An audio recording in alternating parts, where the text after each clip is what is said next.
ಇವತ್ತಿನ ದಿವಸ ಕರ್ನಾಟಕ ರಾಜ್ಯ ಅನಿಯಮಿತ ವಿದ್ಯುತ್ ಸಂಘ ರಿಜಿಸ್ಟರ್ ಬೆಂಗಳೂರು ಜಿಲ್ಲಾ ಶಾಖೆ ವಿಜಯಪುರದ ಎಲ್ಲ ತಾಲೂಕುಗಳ ಜಿಲ್ಲಾ ಅಧ್ಯಕ್ಷರು ಹಾಗೂ ಕಾಂಟ್ರಾಕ್ಟರ್ ಸದಸ್ಯರು ಪಾದಯಾತ್ರೆ ಮುಖಾಂತರ ಅಸೋಸಿಯೇಷನ್ ಆಫೀಸ್ಲಿಂದ RTO ಆಫೀಸ್ ಎದುರುಗಳಿಂದ Lalit Mahal to Ambedkar circle to Basaveshwara circle to Ambedkar circle return to DC office. ಇವತ್ತು ಈ ಪಾದಯಾತ್ರೆ ವಿಷಯ ಎಂದರೆ ಕರ್ನಾಟಕ ರಾಜ್ಯದ ಮುಖ್ಯಮಂತ್ರಿಗಳು DK ಶಿವಕುಮಾರ್ ಆದೇಶ ಮಾಡಿದ್ದನ್ನು ನಮ್ಮ ಅಧಿಕಾರಿಗಳಾದ ಸಿದ್ದಪ್ಪ ಬೆಂಜಿಗೇರ್ ಅವರು ಗಾಳಿಗೆ ತುರಿದ್ದಾರೆ. ಹಾಗೂ ಬಡತನ ರೇಖೆ BPL ಕಾರ್ಡ್ ಹೊಂದಿರುವಂತಹ ಸಾರ್ವಜನಿಕರಿಗೆ ಗುಂಟಾ ನಿವೇಶನಗಳು ಹಾಗೂ ಸಬ್ ರಿಜಿಸ್ಟರ್ ಖರೀದಾದಂತ ಜಾಗಗಳಿಗೆ ವಿದ್ಯುತ್ ಸರಬರಾಜು ಕೊಡಲು ಅಧಿಕಾರಿಗಳು ಬಿಜಾಪುರ ನಗರ ವಿಭಾಗ 1 ದೊಡ್ಡಣ್ಣ ಮೂಲಿಮನಿ ಹಾಗೂ ಅಕ್ಬರ್ ಬಾಷಾ ಕುರಿ ಅವರು ಇಬ್ಬರು ಏನ್ ಮಾಡಿದ್ದಾರೆ, ಮಾನ್ಯ ಶ್ರೀ MD ಅವರದ್ದು ಆದೇಶ ಹಾಗೂ ಮುಖ್ಯಮಂತ್ರಿ ಆದೇಶ ಗಾಳಿ ತೂರಿ ತಮ್ಮ ಆದಂತಹ ಇವರು ನೀತಿ ನಿಯಮದಿಂದ ಸಾರ್ವಜನಿಕರಿಗೆ ತೊಂದರೆ ಕೊಡ್ತಾ ಇದ್ದು ಅವರಿಗೆ ವಿದ್ಯುತ್ ಶಕ್ತಿಯನ್ನು ಕೊಡ್ತಾ ಇಲ್ಲ. ಅದರ ಸಂಬಂಧ ಒಂದು ಸೈಲೆಂಟ್ ರೂಪದಲ್ಲಿ ಬಿಜಾಪುರ ಜಿಲ್ಲಾದ ಎಲ್ಲಾ ವಿದ್ಯುತ್ ಹಾಗೂ ಗ್ರಾಹಕರು ರೈತ ಸಂಘದವರು ಕೂಡಿ ಪಾದಯಾತ್ರೆ ಮಾಡ್ತಾ ಇದೀವಿ. DC ಅವರಿಗೆ ಮನವಿ ಸಲ್ಲಿಸ್ತಾ ಇದ್ದೀವಿ. ಹೇಳಿ ನಂದು ಎರಡು ಮುಗಿಸ್ತೀನಿ. ಸೈಯದ್ ಹಸನ್ ಲಾಲ್ಸಾ ಗುಲ್ಬರ್ಗ ಕೇಂದ್ರ ಕಾರ್ಯ ಸಮಿತಿ ಸದಸ್ಯರು. ಖಾಸಗೀಕರಣ ಆದ ಗುತ್ತಿಗೆದಾರರಿಗೆ ಯಾವುದೇ ರೀತಿ ತೊಂದರೆ ಇರುವುದಿಲ್ಲ. ಕೆಲವು ವಿಷಯದಲ್ಲೂ ತೊಂದರೆ ಬರ್ತದ. ಖಾಸಗೀಕರಣ ಆದಂತ ಗ್ರಾಹಕರಿಗೆ ಮಾತ್ರ 100% ಅನುಕೂಲ ಆಗ್ತದೆ. ಎಲ್ಲಿ ಒರಿಸ್ಸಾದ ಇಲ್ಲದ, ಬಾಂಬೆ ಅದ, ಪುನಾ ಅದ, ದಿಲ್ಲಿ ಅದ, ಟಾಟಾ ಅದ, ಇಮಿಡಿಯೇಟ್ಲಿ ಅವರು ಆಧಾರ್ ಕಾರ್ಡ್ ವಿದ್ಯುತ್ ಸರಬರಾಜು ಕೊಡ್ತಾರೆ. ಇದೇ ಒಂದು ರೂಲ್ VP ಬಳಗಾರ್ ಅವರು KPLC ಇದ್ದಾಗ ಚೇರ್ಮನ್ ಇದ್ರು.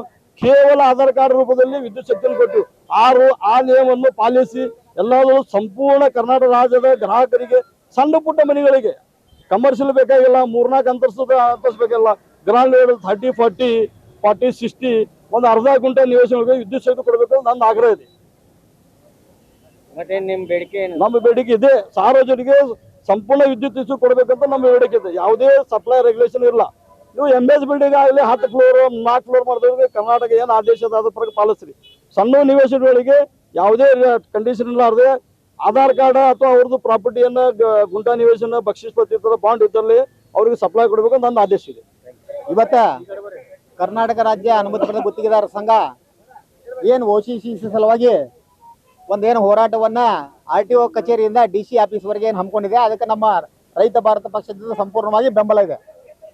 ಇನ್ನು ಹೇಳ್ಬೇಕಪ್ಪ ಅಂದ್ರೆ OCC ಇದರ ಸಲುವಾಗಿ ಏನು ಆದೇಶಗಳಾಗ್ತವೆ, ಈ ಬಿಜಾಪುರ ಜಿಲ್ಲೆಯ ಅಧಿಕಾರಿಗಳು ಸಂಪೂರ್ಣವಾಗಿ ಅದನ್ನು ವಿಫಲ ಮಾಡಕ್ಕೆ ನೋಡ್ತಾರೆ ಹೊರತಾಗಿ ಅದನ್ನ ಜಾರಿ ಮಾಡಕ್ಕೆ ವಿಚಾರ ಮಾಡೋದಿಲ್ಲ.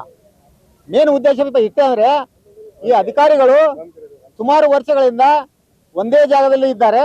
ಆಮೇಲೆ ಹಂಗೆ ಪ್ರಮೋಷನ್ ಆದರ್ಸಕ್ಕೆ ಇಲ್ಲೇ ಅವ್ರು ಬರ್ತಾರೆ. ಒಂದೊಂದು ಹುದ್ದೆಯಿಂದ ಮತ್ತೊಂದು ಹುದ್ದೆ ಹೋದ್ರಸಕ್ಕೆ ಅವ್ರು ಇಲ್ಲೇ ಮತ್ತೆ ಪೋಸ್ಟಿಂಗ್ ಮಾಡ್ಕೊತಾರೆ. ಈ ಒಂದು ಉದ್ದೇಶದಿಂದ ಬಿಜಾಪುರದ ಪೂರ್ತಿ ಜಾಲ ಅವ್ರಿಗೆ ಗೊತ್ತಾಗಿದೆ. ಎಲ್ಲಿ ಏನಾಗ್ತೈತಿ ಏನಿಲ್ಲ ಅದು ಗೊತ್ತಾಗಿದೆ. ಹಿಂಗಾಗಿ ಅವ್ರು ಸಾರ್ವಜನಿಕರಿಗೆ ಕಿರುಕುಳ ಕೊಡೋದು ಒಂದೇ ಅವ್ರಿಗೆ ಮಾರ್ಗಾಗಿದೆ ಹೊರತಾಗಿ ಮತ್ತೊಂದು ಏನಿಲ್ಲ. ನಿಮ್ಗೆ ಹೇಳ್ಬೇಕಂದ್ರೆ ಜನರಿಗೆ ಏನು ಇಲ್ಲೇ ನಮ್ಮ ಬಿಜಾಪುರ ಹೆಂಗಪ್ಪ ಅಂತಂದ್ರೆ ಇದು ನಮ್ದು ಫಕೀರ್ ಬಸ್ತಿ ಊರಿದ್ದಂಗೆ ಬಿಜಾಪುರ. ಇಲ್ಲಿ ಹೆಂಗಿದೆಪ್ಪ ಅಂದ್ರೆ ಕೋಟೆ ಇದೆ, ಬಾವಿಗಳಿದಾವೆ. ಇವೆಲ್ಲ ಬಾವಿಗಳ ಸುತ್ತಮುತ್ತ ನಾವು ಇಂತಿಷ್ಟು ಮೀಟರ್ಗೆ ನಾವು ಪರ್ಮಿಷನ್ ಕೊಡೋದಿಲ್ಲ ತೆಗಿಸಿ ಮುನ್ಸಿಪಾಲಿಟಿ ಅವ್ರು ಹೇಳ್ತಾರೆ. ಮತ್ತೆ ಮುನ್ಸಿಪಾಲಿಟಿ ಅವ್ರ ಪರ್ಮಿಷನ್ ತಗೊಂಡ ಮೇಲೆ ನಾವು ಕರೆಂಟ್ ತಗೊಳ್ಳೋದಾದ್ರೆ ಸಾರ್ವಜನಿಕರಿಗೆ ಕರೆಂಟ್ ಕೊಡೋದು ಯಾವಾಗ? ಆ ಒಂದು ಉದ್ದೇಶದಿಂದ ಮಾನ್ಯ ಕರ್ನಾಟಕ ವಿದ್ಯುತ್ ಶಕ್ತಿ ನಿಯಂತ್ರಣ ಆಯೋಗ ಇದು ಪೂರ್ತಿ ಅದನ್ನು ರದ್ದು ಮಾಡಬೇಕು. ಏನು ಸುಪ್ರೀಂ ಕೋರ್ಟ್ ಆದೇಶದ ಪ್ರಕಾರ ಮಾಡಿದ್ರು. ಸುಪ್ರೀಂ ಕೋರ್ಟ್ ಆದೇಶದ ಪ್ರಕಾರ ಕಳೆದ 1 ವರ್ಷದಿಂದ ವಿದ್ಯುತ್ ಸಂಪರ್ಕ ನೀಡದೇ ಇರುವುದರಿಂದ ಸಾರ್ವಜನಿಕರಿಗೆ ಬಹಳ ಅನಾನುಕೂಲ ಆಗಿದೆ. ಈಗೇನು ಸುಪ್ರೀಂ ಕೋರ್ಟ್ ಆದೇಶಕ್ಕೆ ಇವರು ಮ್ಯಾಗ ಅಪೀಲ್ ಹೋಗ್ಬಿಟ್ಟು ಮಾಡಲಿಲ್ಲ. ಇವರಿಗೆ ಸಾಮಾನ್ಯ ಜನರಿಗೆ ಏನು ಸಮಸ್ಯೆ ಐತೆ ಅದಷ್ಟೇ ಮಾಡಿದ್ರು. ಈಗ ಆ ಒಂದು ಆದೇಶವನ್ನು ಗಾಳಿ ತೂರಿ ಇವರು ಮುಖ್ಯಮಂತ್ರಿಗಳು ಆರ್ಡರ್ ಮಾಡಿದ್ದಾರೆ. ಈಗ ಅದರ ರೆಫರೆನ್ಸ್ ಹಾಕೊಂಡ್ಬಿಟ್ಟು ಏನು ಮಾಡಿಲ್ಲ. ಇದೇ ಕೆಲಸ ಮೊದಲೇ ಮಾಡಿದ್ರಪ್ಪ ಅಂದ್ರೆ ಕಂಪ್ನಿಗಳು ಪ್ರಾಫಿಟ್ ಆಗ್ತಿತ್ತು. ಆ ಕಂಪ್ನಿಗಳು ಲಾಸ್ ಮಾಡಿಟ್ಟದಂತ ಯಾರಂತಪ್ಪ ಅಂದ್ರೆ ಹಿರಿಯ ಅಧಿಕಾರಿಗಳು ಈ ರಾಜಕಾರಣಿಗಳು ಕೂಡ ಕಂಪನಿಯನ್ನು ಲಾಸ್ ಮಾಡಿದಾರೆ ಅಂತ ಹೇಳಕ್ ಮಾಡ್ತೀನಿ. ಈ OCC ಆಕ್ಯುಪೆನ್ಸಿ ಸರ್ಟಿಫಿಕೇಟ್ ಬರ್ತದ್ರಿ. ಆಕ್ಯುಪೆನ್ಸಿ ಸರ್ಟಿಫಿಕೇಟ್ ಅಂದ್ರೆ ಮುನ್ಸಿಪಾಲಿಟಿ ಅವರು ಒಂದು ಆಕ್ಯುಪೆನ್ಸಿ ಸರ್ಟಿಫಿಕೇಟ್ ಕೊಡ್ತಾರೆ. ಈ OC ಅಂದ್ರೆ NOC ಕೊಡ್ತಾರೆ ಇವರು ಮುನ್ಸಿಪಾಲಿಟಿ ಅವರು. ಈಗ ಅದು ಇರ್ಲಾರ್ದೇನೆ ಎಷ್ಟೋ ಹಲವಾರು ಬಾರಿ ಅದು ಇರ್ಲಾರ್ದೇನೆ ಒಂದು OCC ಬ್ಯಾಡ್ ಅಂತ KRC ಆಯೋಗ ಹೋದ್ಸಲ ಸ್ಪಷ್ಟವಾಗಿ ಹೇಳಿತ್ತು. ಬಟ್ ಆದ್ರೂ ಸಹಿತ ಈ ಸಲ KRC ಅವರು ಈ ಸರ್ಕಾರದ ಜೊತೆ ಶಾಮೀಲಾಗಿ ಅವರು ಗ್ರಾಹಕರಿಗೆ ವಂಚಿಸಿದ್ರು. ನಿಮ್ಗೆ ಹೇಳ್ಬೇಕಂದ್ರೆ KRC ಅವರಿಗೆ ನಾ ಏನ್ ಹೇಳಕ್ ಇಷ್ಟಪಡ್ತೀನಿ ಅಂತಂದ್ರೆ, ನಿಮಗೆ ಕಂಪನಿ ನಡೆಸಕ್ ಆಗತ್ತೆ ಇಲ್ಲೋ, ಆ ಕಂಪನಿ ಪ್ರಾಫಿಟ್ ತರೋದು ಹೆಂಗೆ ಅದನ್ನು ವಿಚಾರ ಮಾಡಬೇಕು ಹೊರತಾಗಿ ಸಾರ್ವಜನಿಕರಿಗೆ ಮನೆಗಳಿಗೆ ವಿದ್ಯುತ್ ಸಂಪರ್ಕ ನೀಡುವ ಸಲುವಾಗಿ ಇದು ಅನ್ಯಾಯ ಮಾಡಬಾರ್ದು ಅಂತ ಹೇಳಿ ನಾನು ಸರ್ಕಾರಕ್ಕೆ ಆರೋಪ ಮಾಡ್ತೀನಿ. ಮಲ್ಲಿಕಾರ್ಜುನ್ ಕ್ಯಾಂಗ್ನಾಳ್ ಅಂತ ಹೇಳಿ ರೈತ ಭಾರತ ಪಕ್ಷದ ರಾಜ್ಯಾಧ್ಯಕ್ಷ. ಗುಂಟಾ ನಿವೇಶನದಲ್ಲಿ ಕೇವಲ ಉತ್ತಾರ ಇದ್ರೆ ಅಷ್ಟಿಗೆ ಮಾತ್ರ ಅದು 12 ಸ್ಕ್ವೇರ್ ಫೀಟ್ ಲಿಮಿಟ್ ಮಾಡಿದ್ದಾರೆ. ಯಾವುದೇ ಮೊನ್ನೆ CM ಅವರು 3/6/2026 24 ಸ್ಕ್ವೇರ್ ಫೀಟ್ಗೆ OCC ಜಿಲ್ಲಾದ ಸಪ್ಲೈ ಒನ್ ಟೈಮ್ ರಿಲ್ಯಾಕ್ಷನ್ ಅಂತ ಸಪ್ಲೈ ಕೂಡ ಅಂತ ಹೇಳಿದ್ರು. 35/2026 ಅಂತ ಇವರು ರಿಸ್ಟ್ರಿಕ್ಷನ್ ಮಾಡಿದ್ರು. ಇವರು ಇದ್ದಿದ್ದ ಅಧಿಕಾರಿಗಳು ಏನು ಸಿದ್ದಪ್ಪ ಬೆಂಜಗಿರದ ನೋಡ್ರಿ, ಅವ ಸತ್ಯ ಹಣ ಇದ್ದಂತ ಬರೀ ಮೈ ಉಬ್ಬದು ಅವನಿಂದ ಪೂರಾ ಇವು 5 ಸಬ್ ಡಿವಿಷನ್ ಪೂರಾ ಸತ್ಯನಾಶ ಆಗ್ಬಿಟ್ಟು. ಇದ್ದಿದ್ದೇ ಮೂರು ಸಬ್ ಡಿವಿಷನ್ ಒಳಗೆ ನಮ್ದು ಒಂದು ಡಿವಿಷನ್ ಒಳಗೆ 5 ಸಬ್ ಡಿವಿಷನ್ ಬರ್ತಾವ. ಒಂದು ದಿವಸನೂ 5 ಸಬ್ ಡಿವಿಷನ್ ವಿಸಿಟ್ ಮಾಡಿಲ್ಲ, ಒಂದು ಓಣಿಗೆ ಹೋಗಿಲ್ಲ, ಒಂದು ಗ್ರಾಹಕರ ಭೇಟಿಯಾಗಿಲ್ಲ. ಏನು ಸಪ್ಲೈ ಹ್ಯಾಂಗ್ ಬರ್ತದ, ನಿಮ್ಮ ತೊಂದರೆ ಏನದ, ಯಾವ ಮನಿ ಮ್ಯಾಗ ಲೈನ್ ಬಂದವು, ಯಾವ ಓಣಿದು ಟ್ರಾನ್ಸ್ಫರ್ ವೋಲ್ಟೇಜ್ ಓವರ್ಲೋಡ್ ಆಗ್ಯದ, ಇಂಪ್ರೂವ್ಮೆಂಟ್ನಾಗ SI ವರ್ಗದ ಒಂದು ಏನು ಕೆಲಸ ಮಾಡಿಲ್ಲ. ಯಾವುದೂ ಸಾರ್ವಜನಿಕದು ಕುಂದುಕೊರತೆ ಸಭೆನೂ ಮಾಡಿಲ್ಲ. ಎಲ್ಲೇ ಒಂದು ಓಣಿಯಲ್ಲಿ ಯಾವ್ದಾರ ಹನುಮಂತರ ಗುಡಿ ಅದ, ಲಕ್ಷ್ಮೀ ಗುಡಿಯಲ್ಲಿ ಹೋಗಿ ಸಾರ್ವಜನಿಕರದು ವಿಚಾರ ಮಾಡಿ ನಿಮ್ಮ ಓಣಿ ತೊಂದರೆ ಏನದ, ಇಲೆಕ್ಟ್ರಿಸಿಟಿ ಹ್ಯಾಂಗ್ ಅದ, ಮ್ಯಾಗಿನ ಟ್ರಿಪ್ ಆಗ್ತದ, TC ಓವರ್ಲೋಡ್ ಅದ, ನೀವು ಲೈಟ್ ಹತ್ತಾವಿಲ್ಲ, ಒಂದು ದಿವಸ ಸಿದ್ದಪ್ಪ ಬೆಂಜರೆ ಕೇಳಿಲ್ಲ. ಇವಾಗ ಬರೇ ಭ್ರಷ್ಟಾಚಾರಿ. ಇವೊಂದು ಆಸ್ತಿ ಜಪ್ತ ಮಾಡಿದ್ರೆ ಒಂದು ಯಾವುದೇ ಗ್ರಾಮದ ಊರದು ಉದ್ಧಾರ ಆಗ್ತದೆ. ಅಷ್ಟು ರೊಕ್ಕ ಗಳಿಸ ನೀವು ಇಮಿಡಿಯೇಟ್ಲಿ ಒಂದು ಸಸ್ಪೆಂಡ್ ಮಾಡಬೇಕು. ಸಸ್ಪೆಂಡ್ ಮಾಡಿ 5 ಕಂಪ್ನಿ ಅದಾವ, ಇವನು ಬಿಜಾಪುರಿಗೆ ಯಾಕೆ ಬೇಕು, ಒಂದೇ ಯಾಕೆ ಇವನಿಗೆ 5 ಕಂಪ್ನಿ ಒಳಗೆ ಸರ್ವಿಸ್ ಮಾಡಿ ಬಿಜಾಪುರ ಬರಲಿ. ಇಲ್ಲ, ರೊಕ್ಕ ಕೊಡೋದು ಬರೋದು, ರೊಕ್ಕ ತಿನ್ನೋದು. ಇವಾಗ ಎಂಪ್ಲಾಯೀಸ್ ಸದ್ಯ ರೊಕ್ಕ ತಿನ್ನ ಸಿದ್ದಪ್ಪ ಬೆಂಜರೆ ವೇಸ್ಟ್ ಆಫೀಸರ್. ಇವಾಗ ಸತ್ಯ ಹಗಲಿರ್ತದಲ್ಲ ಹಂಗೆ ನೋಡಿ ನೀವು ಹೋಗಿ ನೋಡಿ. ಕೋವಿಡ್ದಾಗ ಸದ್ಯ ಅವ್ಯವಹಾರ ಮಾಡ್ಯಾರ ನೀವು. ಮತ್ತು ಬರೀ ಕಂಪ್ನಿ ಲೆವೆಲ್ದಾಗ ಟೆಂಡರ್ಗಳು. ಇಂಥ ಅಧಿಕಾರದಿಂದಲೇ ಈಗ ಟಾಟಾ ಪವರ್ದವ್ರು ನಮ್ಮ 14 ಜಿಲ್ಲೆಗೆ ಅರ್ಜಿ ಕೊಟ್ಟಿದ್ರು. ಇಂಥ ಅಧಿಕಾರಿಗೆ ಸಿದ್ದಪ್ಪ ಬೆಂಜರಿಗೆ ಇಮಿಡಿಯೇಟ್ಲಿ ಸೇವೆಯನ್ನು ಅಮಾನತು ಮಾಡಬೇಕು. ಇದ್ದಂಥ ಎಲ್ಲ ಸಬ್ ಡಿವಿಷನ್ಗಳಿಗೆ ಪ್ರತಿ ತಿಂಗಳಿಗೆ SI ವರ್ಕ್ ಪಬ್ಲಿಕ್ ಆಗುವಂಥ SI SI ವರ್ಕ್ ಅಂದ್ರೆ ಏನು, ಸಿಟಿ ಇಂಪ್ರೂವ್ಮೆಂಟ್ ಅದ ರೀ. ಸಿಟಿ ಇಂಪ್ರೂವ್ಮೆಂಟ್ಗೆ ವಿಥೌಟ್ ಕಲೆ ಯಾವುದೇ ದುಡ್ಡು ಗ್ರಾಹಕರಿಂದ ತುಂಬಿಕೊಳ್ಳಾರ್ದ ಆ ಓಣಿದ ಕೆಲಸ ಮಾಡ್ಬೇಕಂತದ. ಅದು ಎಲ್ಲ ಇವ್ರು ಯಾರೂ ಮಾಡಿಲ್ಲ. ಇವ್ರು ಮೊದಲು ಸಿದ್ದಪ್ಪ ಬೆಂಜರೆ ತೆಗೆದ್ರೆ ಯಾವುದೇ ಒಂದು ಆದೇಶ ಬರ್ತಂದ್ರೆ ಸಾರ್ವಜನಿಕ ಒಳ್ಳೇದಾಗೋದಿತ್ತು ಅಂದ್ರೆ ಮೊದಲು ಸ್ಟಾಪ್ ಬಿಡ್ತಾನೆ, ಕೆಟ್ಟದಾಗೋದಿತ್ತು ಅಂದ್ರೆ ಮೊದಲು ಕಳಿಸ್ಬಿಡ್ತಾನೆ. ಇಂಥ ಅಧಿಕಾರಿಗೆ ಮೊದಲು ಇವನಿಗೆ ಹೊರಗಾಡೆ ಮಾಡಬೇಕು.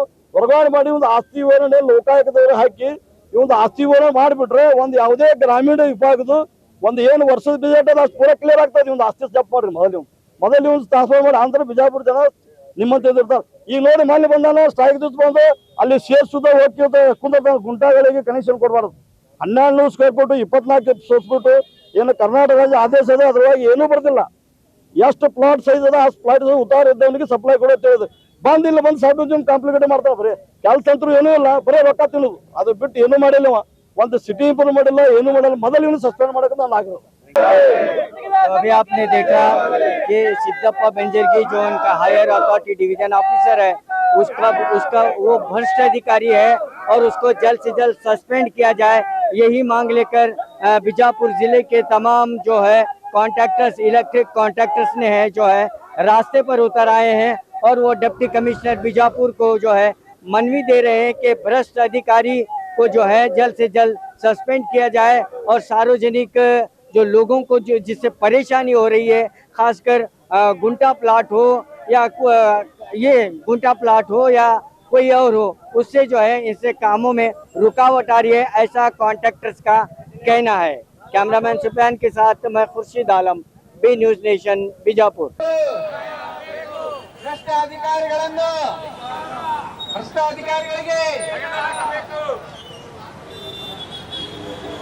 ಬೇಕೇ ಬೇಕು. ಎಲ್ಲಿವರೆಗೆ ಹೋರಾಟ?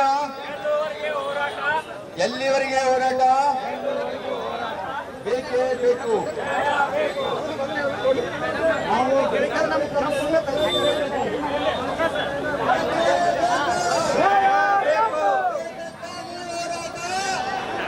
ಹೋರಾಟ